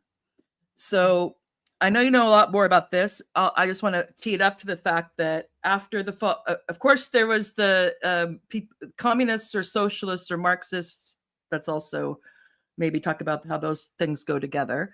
In the West, after World War I, came under increasing pressure. But then, of course, after World War II and the Cold War, and then my understanding is in France, for example, after 68 was a big watershed moment. And you have a big divide in the quote unquote left between communism and anti-communist left. as well as, which I think probably goes along with an imperialist to anti-imperialist left. And if you, whatever you want to say about those two things in terms of the proletarian former content of what we would call, parts of the left.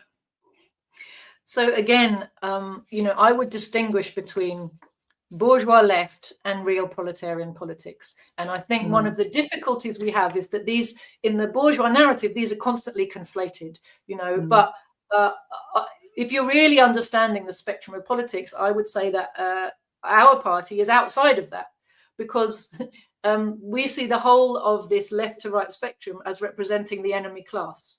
And we are representing the mass of the working class, even if they don't yet know it and haven't yet identified themselves with us. We know from our study of Marxism and our understanding of history and everything else that we are representing the real interests of the mass of the working class, in contradistinction to this entire gamut of left to right, bourgeois, petty bourgeois political spectrum.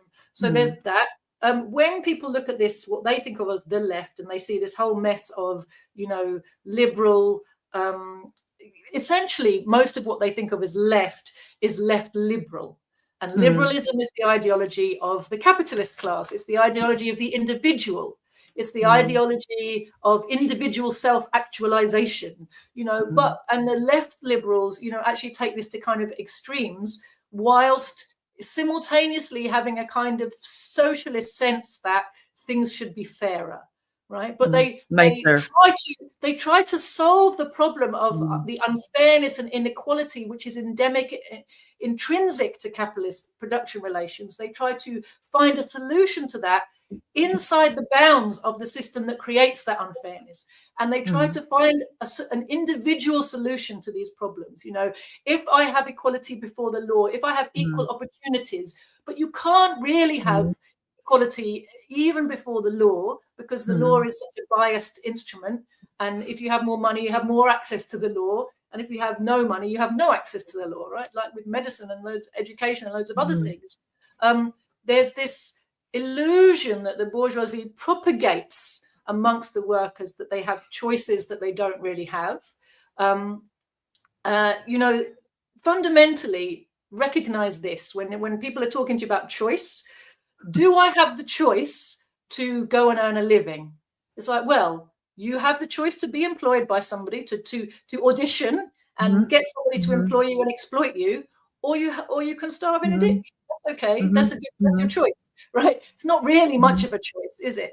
And just on that, I wanted to elaborate, because my son is 19 and he's trying to find a job that he still has the home safety net. So if he really hates something, he'll just be like, I don't want to go, Yep. I tried McDonald's for a while, etc. But also just at basic level, or I don't like the word like no skill jobs. I think that's kind of nasty expression, or minimum wage jobs. But even then, they want 2 or 3 references. They want to screen you. They want to give you these tests and all this stuff just for the privilege of working at a fast food restaurant or stocking a warehouse, working warehouse. I'm not poo-pooing on that stuff, but it's just like, but you're getting the same thing. Like there's idea that there's jobs aplenty, and anytime I want a job, I can just go out and get a job that's a good match for me and fantastic. When it's like, I don't know. I just wanted to throw that in there because it was just amazing to me that even at a basic entry level job, they want all this stuff, and no one can say like, well, F you. Why do I have to jump through all these hoops? No, you have to. You don't have a choice about that. You have to audition on your knees, and you have to show yourself. You have to try to prove to a prospective employer that you'll be a good lackey, right? And that's what they're auditioning you for, right? Can you write a sentence, or can you present yourself, or can you say the kind of things that will make me think that yes, I can rely on you to be, to know your place. Or to ask somebody, can you tell me why you really want to work at McDonald's? Why you really want to work the midnight shift at the DHL? I'm really motivated. Be really excited about that. You can't just say, well, I need the money.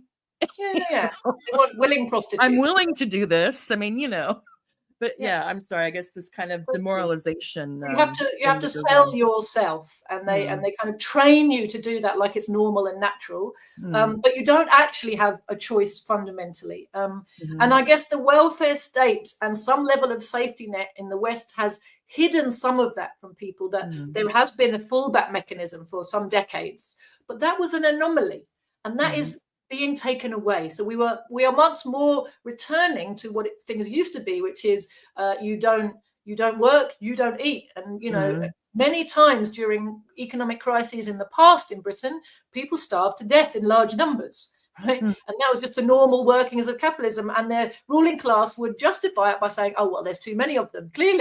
Clearly, if they're not all employed, it's because there's too many, and it's just nature's way that a bunch of them will starve. And on that note, do you think we could maybe we already have something similar? We just call it something different. But I know there used to be like poor houses and pauper houses and like all kinds of things. That usually got, from the bourgeois point of view, or the WASP point of view, as we say in the States, that kind of focused on the moral failings of the working and poor classes. But I wonder if we could do you think we could get something like that? Or is that really, or we're not there yet, dystopian thing? Like, I wouldn't be at all surprised, Tara, or they just find a different way to kind of do the same thing and give it a different label. But, I had a comrade who used to point out quite a while ago now how they'd actually reintroduced Victorian, essentially workfare, which was, they brought in these kind of not apprenticeships, but kind of youth training schemes and things where basically, or people on the dole being sent to Tesco's to work for their dole money, and what's that? You're giving us, the state is giving a subsidy to Tesco's by giving them basically free workers and paying them, just enough to survive. So we can keep people at home, but do a similar thing that the workhouse did, which is keep them on a starvation wage and farm them out to employers, and the employers don't have to pay for them. The state pays this minimum wage bill. And we've been doing another thing to subsidize wages for a long time, which is this thing called tax credits, right? Which again is a way of letting employers pay below starvation wages, and then the state tops them up so you can just about live. Right? And we say thank you to the state, but it's like the taxpayer is subsidizing the profits of big corporations through these mechanisms, right? It's like housing benefit. It's a subsidy to landlords. And I wanted to flag this also to get onto the, we'll jump ahead and back and forth. Why not? The universal basic income. And in terms of what you said about the importance of having, a scientific approach to this, or a scientific socialist approach to this, is that a lot of the things that get sold to us as to help the poor, to help the worker, to help whatever, we're just conduits. So I'm sure most of the people, even, there can be some fraud, whatever. But most of the people that get in this country, I think it's the universal credit, that goes into their bank account and then out. To utilities, to rent, to food. But then it's like, oh, we're giving them this. It's like, no, actually what you're doing is what you just said, is that you're propping up or subsidizing market actors via, it just kind of goes through somebody's bank account. And they can still stay in their apartment, or they can, afford or kind of maybe afford the groceries. But it's just so, when you really think about it, just so nasty. It's totally nasty. And it also, it's utterly demoralizing for the people involved in terms of their own character and their own life, because they become sponges rather than, actors and agents in their life and in society. And that is a bad position for any person to be in. As Marxists, we always say a person has one mouth to feed, two hands to work. Right? We can produce far more than we need if we're given the opportunity. The problem with capitalism is it's incapable of giving us all useful work. That doesn't mean there isn't useful work to be done. The worst crime under a socialist society is people not being given useful employment, because there's so much that needs doing, and we can easily employ everybody on decent wages, decent conditions, quite short hours, to provide a much better life for everybody, and for people to feel genuinely involved in the life of the productive life, as well as the social life of the country and of the communities. So it's a utter waste, the most abominable waste.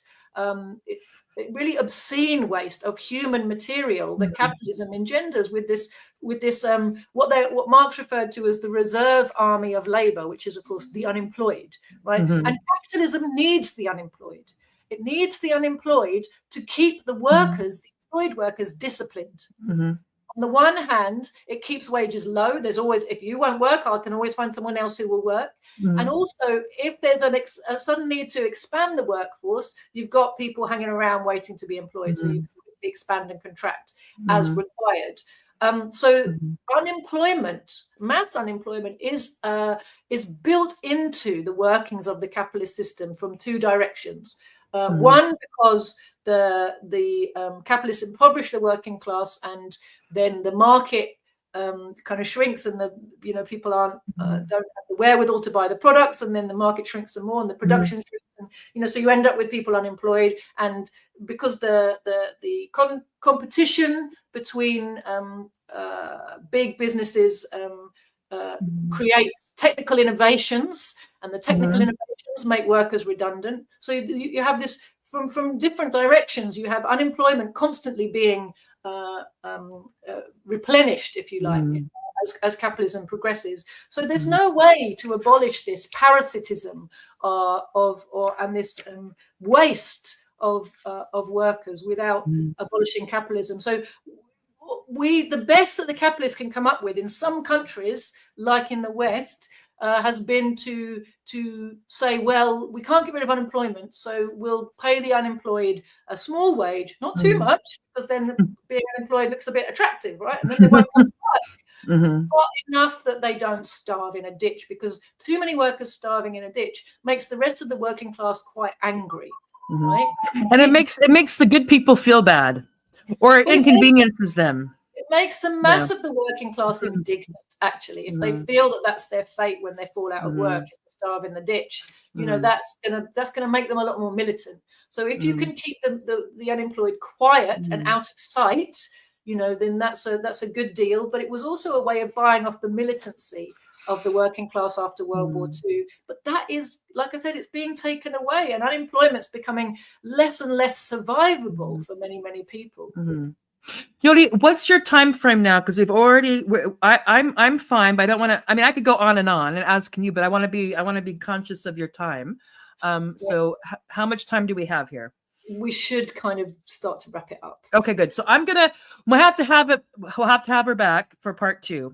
But I want to get through the kind of rubric of bourgeois or proletarian form and content. I'm going to combine the next two.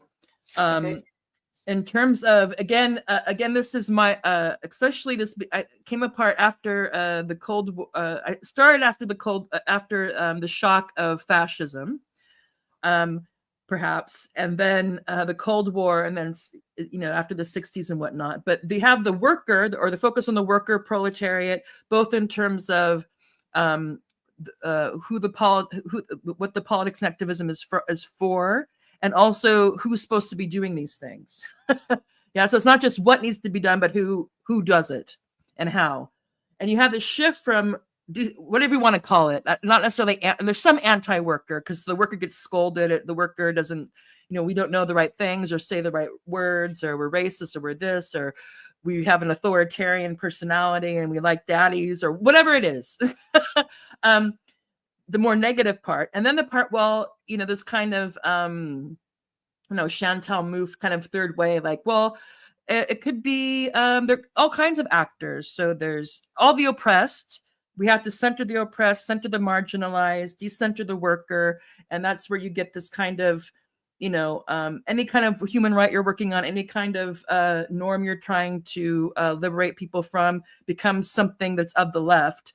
And the workers kind of and therefore class has kind of gotten in the mix of it. You also have this thing, the trinity of race. First it was race, gender, and class. Let me see if I can bring this up here, because of how things got so confused, especially people who go through humanities or education. And I'm sorry, I'm trying to find it. So that, you have to look at that race, gender, and class get presented as if they're the same thing, So all these things, instead of one of these things maybe isn't like the other. And then, of course, you got added to it. I'll think of bell hooks. You had the thing when I was going to college that the issue was the focus of our ire is white supremacist, heteronormative, capitalist patriarchy. Yeah. And then you had the matrix of oppression, which you had that. And then you had maybe like ableism and sexuality and maybe body positivity and, you know, all the stuff, furries, trans, all the stuff coming into that. So there's the combination of the decentering of the worker, decentering of proletarian politics or class, this opening up of either it's wrong to think, it's stupid or backward to think of a quote unquote ahistorical subject or not ahistorical, but historical revolutionary subject, that space needs to be kept empty. Anything you want to say about that in terms of how it kind of, where I'm sure I have, you know, where all this stuff came from, how it gets confusing, and how someone who really wants to, who wants to be, you know, thinks they're of the left, to make sense of all this stuff, from class to class, race, gender, to matrix of oppression, to all the kind of panoply of marginalized people and norms we need to queer. And that's what it means to be a leftist. Definitely. Well, I would, first of all, I'm sorry, I'm going to do a plug. I wrote this little pamphlet. It's called Identity Politics or Class Politics. It's a very small pamphlet. You can see it's little, that just gives a kind of an overview and a context for all of this that I think helps people to just navigate. So I don't go into detail about all the different stupid strands of idiocy, but to give you a framework that hopefully you can navigate for yourself. So I'll just say that out there first. And if you don't want to, you can buy it from our shop, shop.thecommunists.org. But if you don't want to buy it, you can download it as a PDF from our website as well. So one way or another, you know, the information is there for you if you would like to take a look at that. I would just like to point out that what we've seen in the modern period is the move into academia of struggles which used to be central to the socialist struggle for the emancipation of the working class. So I said earlier about how the real mass women's struggle for liberation is tied to the question of class liberation. And so therefore, the question of women's liberation was a central plank in the socialist program of action. And people who were really serious about fighting for women's equality joined the socialists. And we fight alongside working class men for class liberation, which will also be women's liberation, right? Similarly, you know, the struggle against racism is understood to be the struggle against imperialism. Imperialism needs racism, feeds racism at home and abroad all the time to justify its wars and to keep the population at home divided against itself. So it needs racism. It's endemic to an imperialist system to have racism. So if you want to get rid of racism, you've got to get rid of imperialism, which means fight capitalism, which means join the socialists, right? And fight black and white, fight together against the class system that is destroying all of our lives. Right? This is the real content of a really anti-racist or a really women's liberation struggle. What we got was the bourgeoisification of those struggles to separate people who wanted to fight racism and people who wanted to fight for women's liberation from the communists, from the socialists, right? To separate them off into little silos. And we got this so we got bourgeois nationalism and bourgeois feminism. And in both cases, what their demands boil down to, instead of trying to get rid of capitalism in unity with all other workers, they separate themselves into a special interest group and say, we need equality in this society. And that becomes their mantra, right? And I've talked earlier about how equality inside capitalist society is a mirage. It's an unattainable dream. So what does it really come down to? What it really comes down to is a fight over words, telling people off for having wrong attitudes within the working class, rather than helping them to see why we have a common struggle.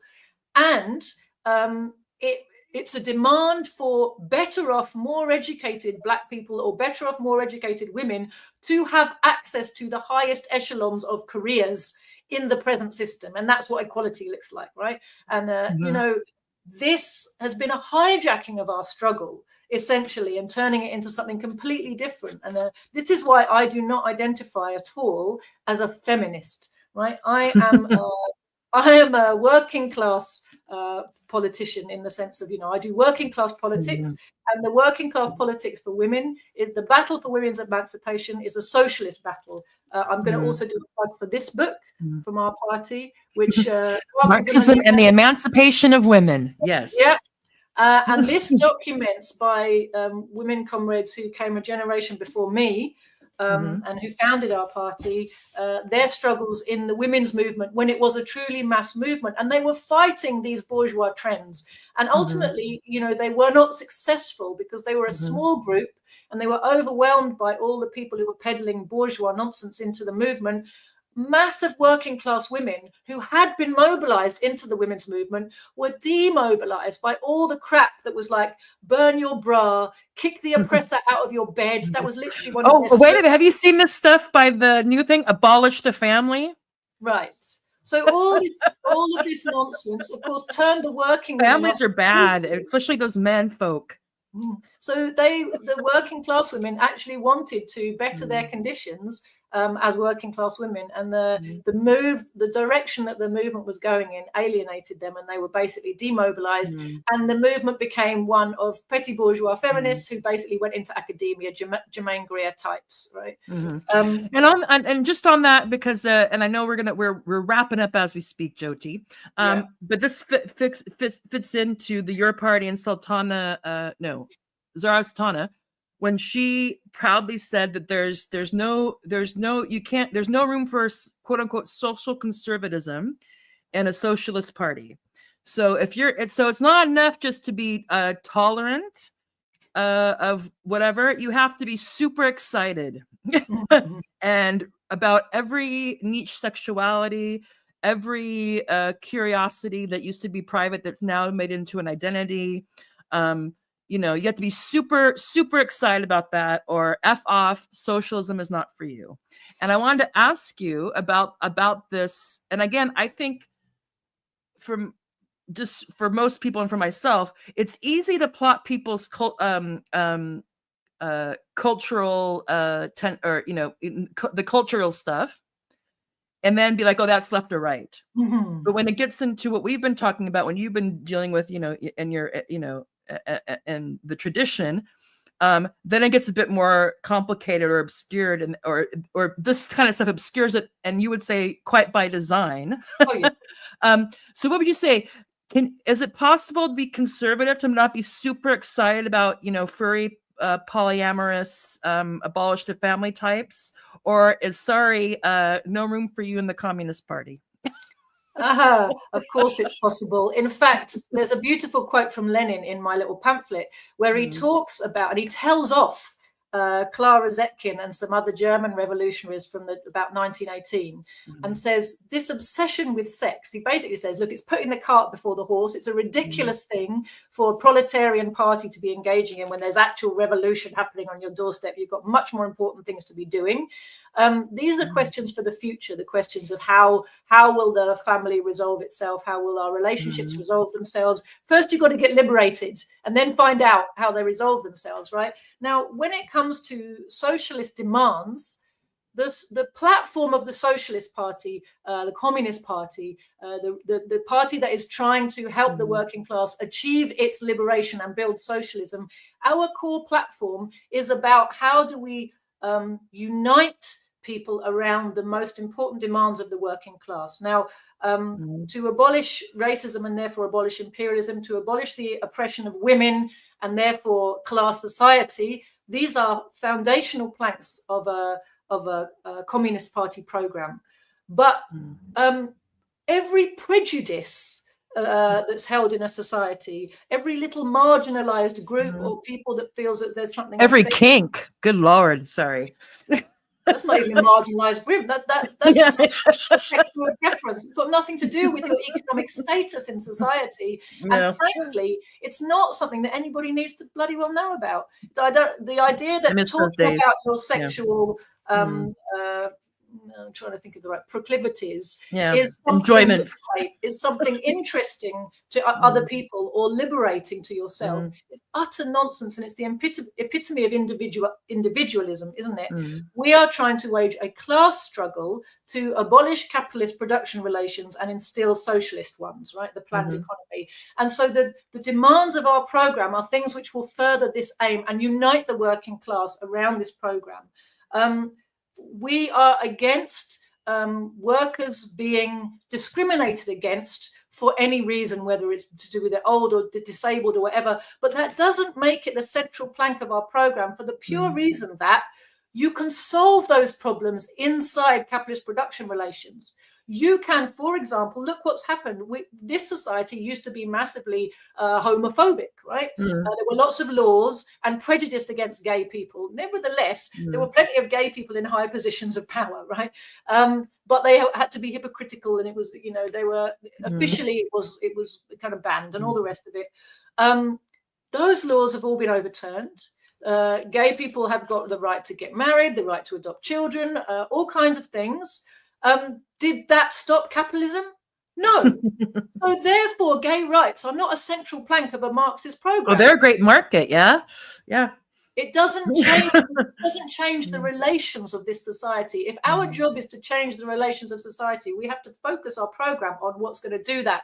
So we're focused on anti-imperialism. We're focused on uniting the workers against the ruling class. We're not focused on little special interest groups, and we're certainly not focused on sexuality and sexual proclivities. It's utterly irrelevant to our struggle, apart from the commodification of women and children as a market under capitalism. Of course, we have to oppose that. We have to stand against pornography. We have to stand against prostitution. Big fertility. These are ultimate crimes against the working class of a class society, and we have to stand against those. But there's a lot of bourgeois individualism that tries to sell you the idea that prostitution and even paedophilia is somehow. Are you saying that sex work isn't work? Right. I am actually. I'm saying that it's not hard work. I'm saying that it's crime against women, and we have to be opposed to it. And I always think it's when someone asks me about that, I always go ahead. It's something that divides the working class. If you say that prostitution is liberating and acceptable in society, who are you to judge the prostitute, Jody? You prude. You're basically saying to men, working class, you want men and women to fight together for socialism, but you're saying to the men that they have the right to buy a woman's permission to have sex with her, i.e. to pay to rape her. I mean, just stop and think about that. How does that help us unify the workers to fight together for socialism? It's the opposite, isn't it? Yeah. Well, and I always think because the kind of like, it becomes like, oh, what are you like the body shaming thing? Like if you come and say that, people, all this sugary food and whatnot and exercise is good, somehow you're body shaming people, or who are you to shame a prostitute? And I think one of the things, not to get too far off topic, but I think some people are kind of like boutique people. They think like it's like Julia Roberts or something in Pretty Woman. And what I've always said, not to be a bit, I'll be a bit vulgar, to these people who are like sex work is work, especially, is like, okay, tell you what, why don't you go down to the dock or the truck stop and service 5 guys with the first 5 guys who want to pay you £10 for what, and then come back and tell us about how sex work is work. And what a liberating choice that was. Nobody has done it yet. Of course they I really, that's the point. I don't really want them to. No, it's just this. And they're not going to unless they're forced to, which is the whole point, isn't it? Yeah. And last thing, before we wrap up, because this is going on right now, this kind of mind game, and you mentioned before that the serious socialist or communist parties that have the education, the tradition, the plan, whatnot, don't get invited or don't get much press attention at all. But I'm sure you've picked up on the fact that already it's kind of, I made this meme like the UK lefty and is looking at Zach Polanski and Jeremy Corbyn or U Party is kind of looking at the UK left like, what? You forgot us already? And we've been sold that this guy somehow is, the Greens had a good time at their conference. They feel radical. They said the IDF is a terrorist organization. they said they want to abolish landlords, something which kind of means into like some sort of rent credit. But to end on this about what to make of, is it true the Green Party has bold politics? And why is a lot of the press having such a good time? Why is this guy getting his moment in the sun?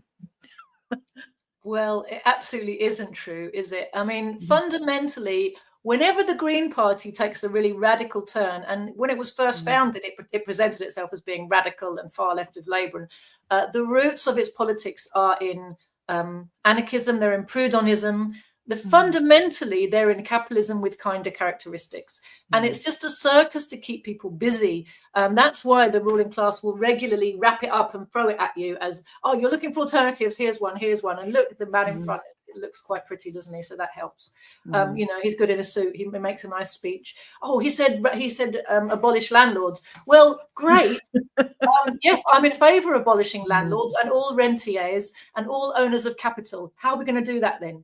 You know, you're not going to do it by passing a law through the British Parliament, no more landlords, right? There's no chance that you can do that, right? Because landlordism is the epitome of capitalism, right? Taking rents because you own stuff. That's how capitalism works, right? So what do they mean when they say, you know, when you get to the nuts and bolts of it, how are they going to achieve anything?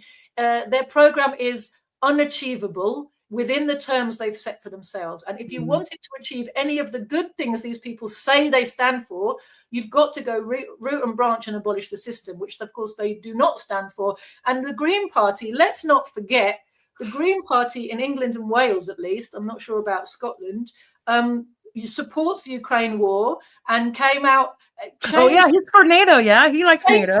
Policy about NATO, right? So they support NATO. So they're entirely a party of imperialism and defending British imperialism whilst wrapping it up, you know, in some, you know, nice little phrases to attract people who are falling out of love with Labour and starting to draw the right conclusion that it doesn't matter who you vote for, you get the same outcome. So the idea is you give them your party, give them the Green Party, give them reform, make them feel like something new is happening, when actually what you're giving them is the reboot, repackaged same that we've been having for the last, you know, however long. Yeah, we have a saying in the States, no matter who you vote for, you get John McCain. Right. You know? Whatever party wins the election, the ruling class is ultimately the winner. They stay in power, right? So that's the question we have to address. And I just wanted to wrapping it up now. When I first saw that, and because people get mad at you, like, oh, you're just a buzzkill. Like, look, like in what you just said, I just wanted to put, because my first thing, again, I'm not as well versed in the UK situation as I should be. But I thought when I saw that, I'm like, well, don't you have to get rid of the monarchy first if you're going to get rid of, abolish the landlords? And then I was thinking back to your comrade Alex McKay, and we were having a laugh, like how many lettuces or how many Liz Trusses would your party coalition last? And because and not because we I'll paraphrase what Alexander said and get your comment, and then we'll say our till we meet agains. Is that another problem with this Green Party thing or the Your Party thing or the momentum is that either they don't know what they're talking about, or they're on purpose not preparing people for what that would actually mean. You know, so let's say if you really wanted, let's say that Jack Polanski thinks that if he were to somehow get enough votes and he was the head of this coalition against fascism, and they decide, oh no, they think they're really in control. Let's start abolishing landlords. What would happen? You know, when the landlords try to abolish you or the banksters or whatever, and the markets start to go crazy and people get scared, then what? Totally. You know, it's like, it's just because then people get disillusioned and think, oh, you really can't do that. They do. They get, I don't know, to use the expression, they get the cart before the horse. They're starting where they want to end rather than how to get there, I guess. Yes. They don't really understand what the real problem is, and that's really the point of most of these, you know, kind of very astroturfed mass movements, is to keep the indignant part of the population that's starting to want to mobilize and really change things, keep them busy on something that can go nowhere, right? That's the point of it. And I tend to believe, it's not just that they get astroturfed in terms of, promoted and a narrative created. I think that they are infiltrated from the start, if not very often the leaders themselves, but if not, then all the people around them advising them are basically state assets, and they are part of networks of people that are connected to various parts of the state, in order to make sure they present a program that fundamentally doesn't question the root causes of the problem, that keeps people hoping and believing that there's a way to reform the system into being fair and into delivering a better life for them. And yes, you're right. Very often, even then, the limited demands they're making, because we're in a time of such deep economic crisis, even those demands are not demands that the ruling class would really accept being put into practice. So this whole thing with Corbyn, it was like his demands, some of them, renationalize the railways and the water system. The Financial Times was running long investigations over how this would probably be a good idea, right? Because there's a big section of bourgeois society which is suffering from how bad privatization has been, and a discussion about should some of it now be reversed. There's constant pieces in the FT about whether or not it's now time to start taking some of these privatized things back into public ownership in such a way that we can run them for the benefit, because business needs some of these services too, right? So some of his program was okay, but what was not okay was his official opposition to NATO. Well, they got him to turn around on that. His official opposition to Israeli Zionism. Well, he won't openly come out and say he's an anti-Zionist, because he actually isn't. But having been seen as the official left Labour friend of Palestine for 30, 40 years, it was kind of impossible for him to do the kind of U-turn he would need to do to be an advocate of Israeli suppression of the Palestinian people in office. And that I think was really the big impediment to Jeremy Corbyn being allowed to win an election and pretend to deliver on one or two things like renationalizing the water or the railways, right? Which they're sort of half doing, to the extent that they want to anyway, right? But the few things that were really likely to upset the ruling class, they could have got him to turn around on, but the Zionism thing was the thing I think that was the big impediment. And I think really it would be a good education for people. It's annoying that they still need this after we've got so much experience, but it would be quite a good education for people to see in practice what would happen if Mr. Zach Polanski got into it's Polanski, isn't it? Did I get his name right? But you're Zach Polanski. Yeah, it's not his real name. Yeah. It's his legal name. But anyway, that's another story. Of course, Zach Polanski sounds kind of mysterious. Yeah, Zach. Anyway, I don't know. Zach Polanski. If all Zach was to get into another and a UK. I'm sorry, just a US example is the Zorhan Mondami, who looks like he's probably gonna, unless there's some outside electoralism shenanigans, which is possible. He's polling like 15-20% against what was that guy's name? Oh, whoever the guy who was, I can't remember. Anyway, Cuomo. But already, even though he's doing so good in the polls and he got a lot of support because of his principal position on Palestine, he still is sliding more and more into this, just as one example, his statement yesterday about October 7th didn't mention Palestinians at all and started off with Hamas's attacks, blah, blah, blah, blah, blah. Yeah, exactly. And so that could be another example. He actually could win in New York, and then we'll see what actually happens if he goes totally to the ruling class, isn't he? He's auditioning to the ruling class. Let me in. I'll be a safe pair of hands. Yes, I'll say the odd radical thing, but I'm not really against your interests. So he's made statements against Cuba and Venezuela, statements against Palestinian resistance, statements, so he's actually making it clear. And of course, he supported the overthrow of Bashar al-Assad's Syria. So, And of course, he supports NATO's war against Russia in Ukraine, right? So, where's the radicalism actually in any of his positions? He's there to... It's his name. Right. And his pedigree. Yeah, I think his parents are... Anyway, that's another story. But no, he's good on paper, and he can talk well. It will be interesting to see. I mean, it's going to, as far as I'm concerned, you're going to see AOC and Bernie all over again, aren't you? But let's say that Zach got into number 10.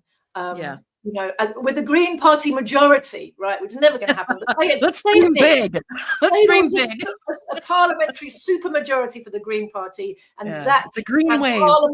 had parliament, and he was in office. It would be a good education for people to see that he would be just as much a servant of British imperialism as any of the others. He's already made it clear. His party's made it clear. It's part of why he's getting promoted, because he's already told the ruling class, yes, I'm your man, by supporting NATO, supporting its wars, supporting their version of green politics, which is just give subsidies to monopoly capital, and they'll pretend that they're doing things to help the environment when they're not really. They're just propping up their profit margins.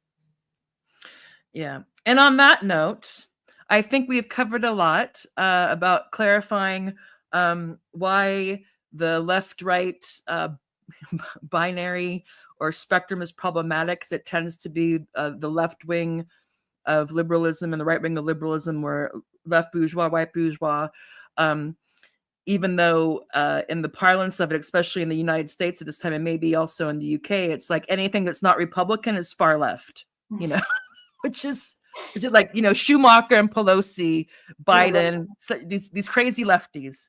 Although Kamala was on a talk show, they've wheeled her out again, and she was calling Trump a communist dictator. But we'll get into that at a different time. Thank you so much. This has been great. Please do check out, I'll put Joti's information in the video comments when I get to that later today. Please do like, subscribe, follow, whatever. I think if everything's working out right, I'm on so many platforms now that I don't understand. I got a Kick thing going on now. I think it's Twitch, Rumble, YouTube, X. If it all worked, we'll find out later.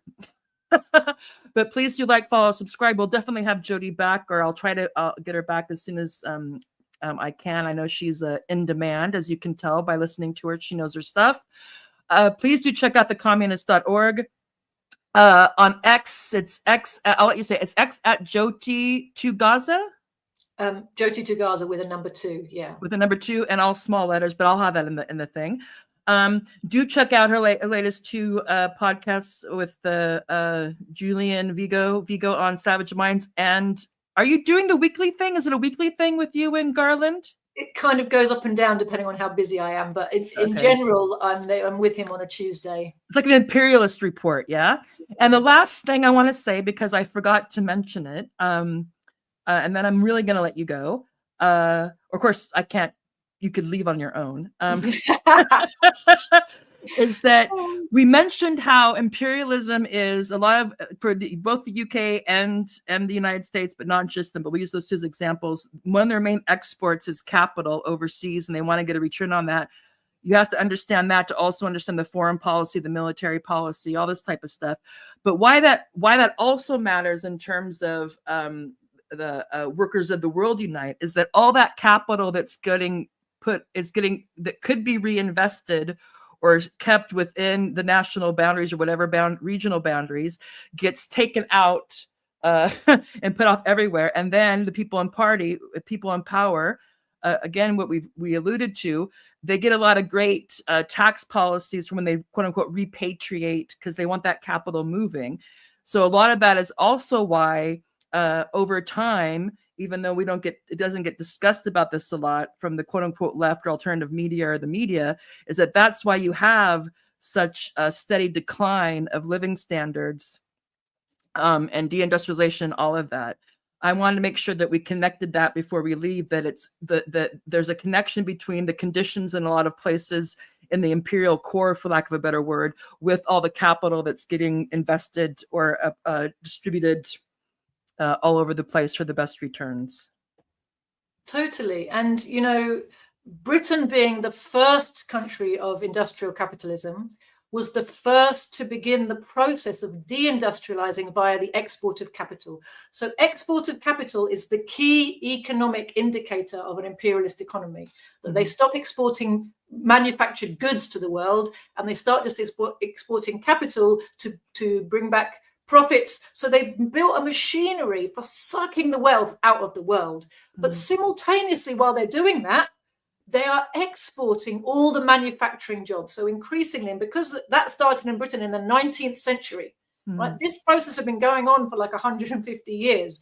So no wonder it is when you look around you now, you find it very hard to find a person you know who's engaged in making something. And yet we're using things all the time, but we don't make any of it. It's a very demoralized society that produces, because essentially our entire economy has become parasitic, and most of us are paid to either do service jobs or to somehow tend to or help the machinery of financial looting of the rest of the world, right? So we have a very parasitic economy through no fault of our own. This is the inevitable workings of a capitalist economy on a global scale. And the only way to reverse that now and bring back a productive and meaningful economy to Britain is by abolishing imperialism and setting up, reindustrializing the country on a socialist basis. Great. And on that note, Joti, thank you. Thank you, comrade. I'll let you go. I'm sure you have many things, many battles to fight and papers to write and all that stuff. I hope we can do this again sometime. Everybody, check out her deets in the details below. And yeah, I'll see you next time. Maybe I'll see you at a meeting at some point. Who knows? Yeah, that would be great.